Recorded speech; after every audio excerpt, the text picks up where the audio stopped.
বয়স্ক মানুষটি বললেন, নিশ্চয়ই দেব, আমি তোমাকে ভগবান দেব, তবে ভগবান দিয়ে তুই কি করবি?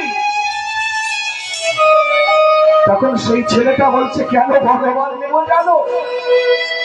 আমার মায়ের কঠিন ব্যাধি হয়েছে, হাসপাতালে ভর্তি হয়েছে, ডাক্তার বাবু বলেছে তোর মা আর বাঁচবে না, তোর মাকে বাঁচাতে গেলে একমাত্র ভগবানই পারবে তোর মাকে বাঁচাতে, কঠিন ব্যাধি।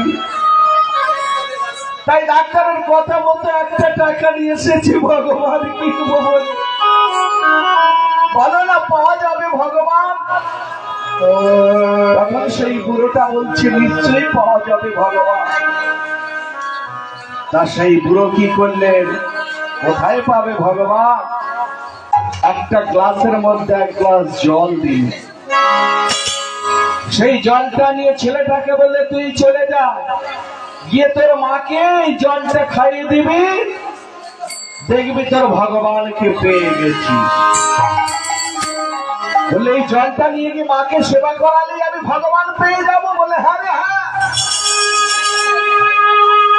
সেই বলে ছেলেটা কি করলেন, জলটা নিয়ে মাকে খাইয়ে দিলেন।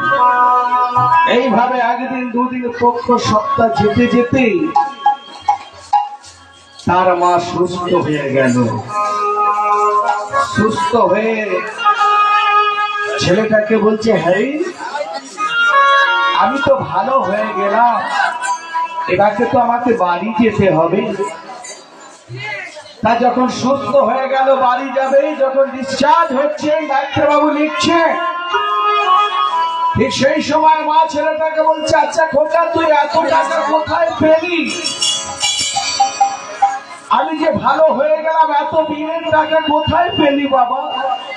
তখন ডাক্তার বাবু বলছে, ওই ছেলে দেয়নি, এই টাকাটা দিয়েছিল একটা বয়স্ক মানুষ, বুড়ো লোক, সে বিল মিটিয়ে গেছে, টাকা দিয়ে গেছে। দেখুন বাবা, তাহলে টাকাটা দিয়ে গেল সেই বুড়োটা, তাহলে বোঝা গেল কি বিশ্বাসে মেলায় বস্তু।